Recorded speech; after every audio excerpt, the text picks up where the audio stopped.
I am in the lovely city of Sokcho, my hair. And first let's get a couple of little snacks for lunch, and then we're gonna go to the brewery. But let's get in the market now. Shrimp head first. 이게 오징어 누룽지는 또 갖다 주나 봐. 이거는 계란물. Squid ring stuffed with its own intestines, brains, and guts. 아니 저기 맵다고 안 먹었어. 누룽지. 이거는 But apparently there's a round two.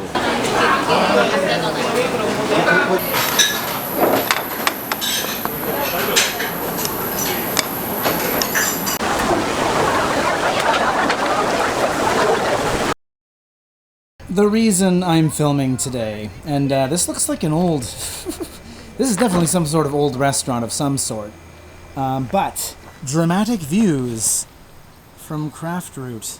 I'll try and get some better shots later, maybe if the sky clears up. Oh my god!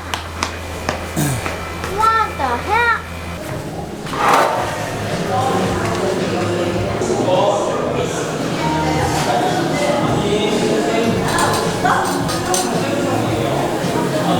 They're even dry aging steaks here.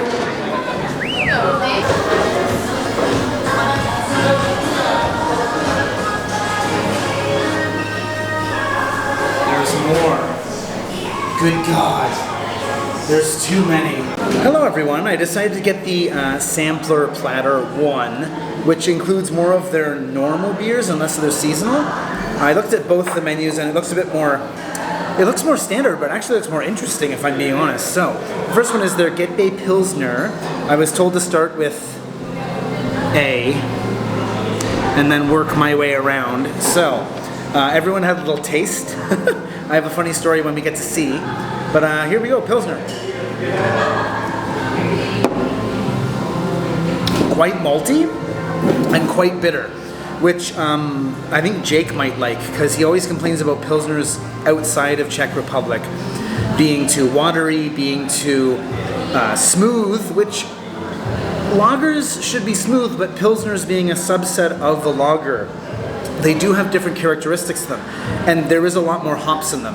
Not to the point of being a pale ale or an IPA, but there should be some, yeah, and a bit more malt in there, and this is actually not bad. As far as the mouthfeel goes, it's pretty light and pretty, like, not watery, but like the malt makes through for that. But as far as the feel and the volume of it goes, it's pretty smooth. So this is not bad, I like this. Getbe Pilsner. Getbe is the boat in Sokcho that if you take it, they do it by hand. They have a big rope and they have a thing that they, you know, have a gear, like a big metal thing, and they pull it. Anyway, maybe I'll show you later. We're going there later. So this is the Abe Weizen. They at the table have the Belgian white ale, and we'll go ask my in-laws later what they think of the beer. Ooh. It's not sour, but it definitely grabs you when it first goes on your tongue. There's like an acidity that comes through a lot. Right at the beginning, grabs you. It's not even like oranges necessarily, that a lot of Weissens oranges go together. There's a bit of orange on the after part, but that acidity, just acidity at first, which might not actually impress some people, but I actually quite like that. It's quite strong on the first, and then it goes through a bit into a denouement. It's quite nice. This is the one. This is the pale ale. Jesus, Diane. I thought the ceiling was coming down. Diane, here, review. Diane. Old 맥주 is crap. Her English is getting better, huh? Go back in my videos and watch her 2 years ago.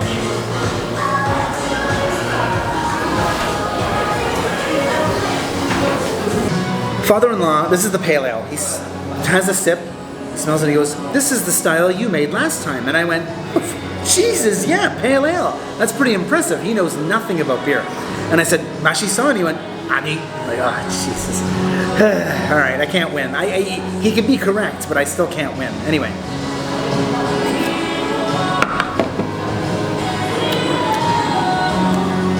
Bit of citrus on there, but not like an attack like the other one was. I mean like a citra hop. It has that florally, it doesn't attack you with sour. There's like a citrusy citra hop.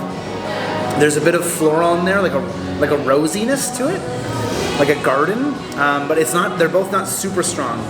But a pale ale, you know, should be pretty drinkable, but still have a little bit of nuance on your tongue and a little bit of underlayer there. And yeah, I'd say citra hops and a bit of rose floriness in there.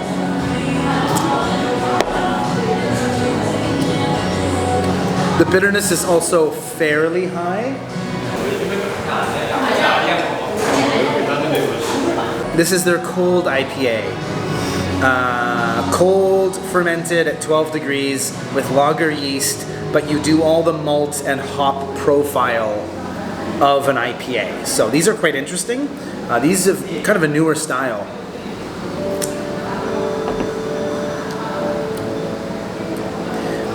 Bit of maltiness, breadiness. As far as the hops go, there's a bitterness to it, but I can't really pick out any specific like hop elements to it. There's a bit of bitterness. It's not the most pleasant thing. It's not bad, but I wish this was a bit more complex on the actual flavors of the hops rather than just the bitterness. It's a bit too smooth. What's the percent on this? 5.3. Ooh, okay. Yeah. If I wanted an IPA, especially a cold IPA, I'd want that whacked up to 6. 5.3 is a little stronger than a standard lager, but I wish it was a bit more. The IBUs are 20 too. What's that? It tastes bitter. The pale ale I had was 28. This is 20, so that's even less. That's bizarre. I wouldn't say that I don't like this, but I don't love it. They have a lot of tanks too. Let's just count. Let's count how many tanks they have. 1, 2, 3, 4, 5, 6, 7, 8, 9, 10. Hold on. 10, 11. Those are not for. No, that is for fermenting. Yeah. Jesus. They have like 14. Yeah, oh my god. And then there's 4 over there. Their fermentation capacity is like 18,000 liters. Jesus Yeah, Christ. maybe. That's like not bad for being out in Sokcho, the most northeastern brewery in Korea. Yeah. So the IPA is 30. So this is a little higher than the pale ale. It's 6.3. The pale ale was 5. So this should be considerably stronger. But the bitterness doesn't. I'm hoping that they didn't just use the same hops at the cold IPA and then just whack up the alcohol, but it's the same amount of bitterness. I had this before. I had a little sip and then we shared it, so I can't really. I'll comment on it now. Yeah.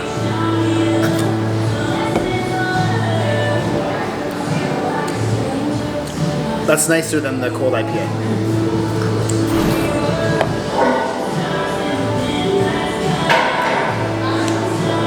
That brings back the citra from the pale ale. A bit of that citra hop niceness. A little bit of orangey, peel orange, without getting an actual like orange juice flavor like you would in like a Weizen or something.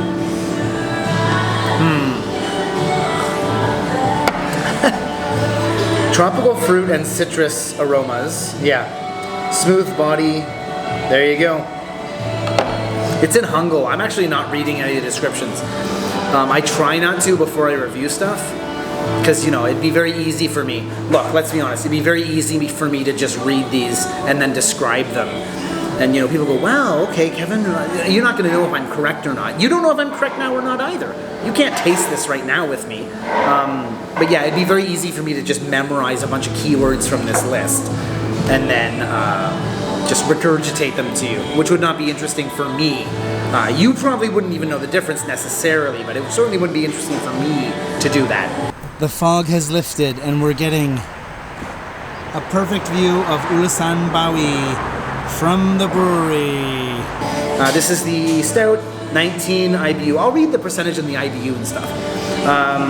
5.1, okay. Depot Port Stout. We had this earlier. We talked about a chocolatiness to it.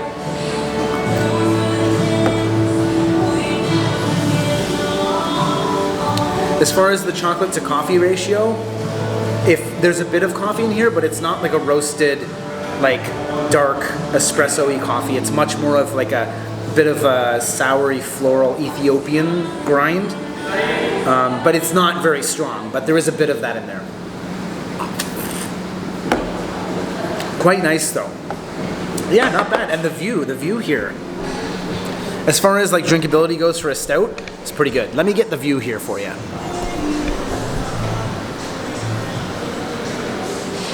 It don't look like much from the camera, but I can assure you, this is amazing view.